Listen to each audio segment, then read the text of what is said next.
Sir, நான் ஒரு writer. உங்கள் லைஃப்பை வச்சு ஒரு புக்கு எழுதலான்னு இருக்கேன்.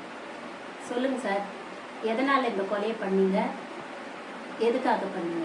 மேடம், 2வது படிக்கும்போது வீட்டில் ஒரு 4 பேர் வந்து வீட்டு பொருள்லாம் தூக்கி வெளியே போட்டாங்க. எங்கள் அப்பா கடை வாங்கியிருப்பான் போல. எங்கள் அப்பனை அசிங்கமாக திட்டினாங்க. எங்கள் ஏழைங்கிற மொத்த பேரும் எங்களை தான் பார்த்தாங்க. அவமானத்தில் எங்கள் அப்பா டூவில் தூக்கிட்டான்.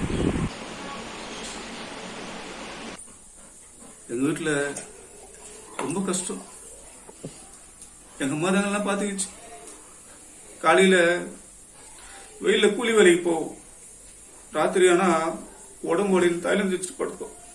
நான் கூட கேட்டுக்கிறேன், ஏம்மா அப்படி கஷ்டப்படுறேன்ட்டு. அதுக்கு எங்கள் அம்மா சொல்லும், நீ ஆம்பளை புள்ளடா, ஒரு நாள் கஷ்டம் தெரிஞ்சு நீ ஏன் சம்பாதிப்ப. ஆனால் உங்கள் அக்காவுக்கு 10 வருஷத்துல கல்யாண வயசு வந்துடும். அதனால தான் ஏன் சம்பாதிக்கிறேன்னு சொல்லும். வீட்டு வேலை பத்தாதுன்னு கூலி வேலைக்கு போய் சேர்த்து வச்ச பணத்தில் தள்ளுவண்டியில் ஒரு டிஃபன் கடை ஆரம்பிச்சு. எல்லாம் நல்லா தான் போயிருந்தது. திடீர்னு ஒரு நாள் அம்மா நெஞ்சு பிடிச்சி சாஞ்சிடுச்சு. டாக்டர் நாடானா இதயத்துல ஓட்ட இருக்கு, 2 லட்சம் கொடுத்தாதான் காப்பாற்ற முடியும்ட்டான். அப்புறம் அக்கா வந்து கடையை பார்த்துக்கணும். ஹார்ட் ஆப்ரேஷன் பண்றதுக்காக பணத்தை ரெடி பண்ணணும். அப்போ கருப்பு கலர்ல ஒரு கால் கடை முன்னாடி வந்து நினைச்சு உள்ள இருந்து ஒரு 4 பேர் இறங்குறாங்க.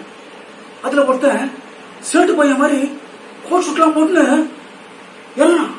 இறங்குறதுலாம் அக்காவோட கை பிடிச்சிருந்தா மேடம்.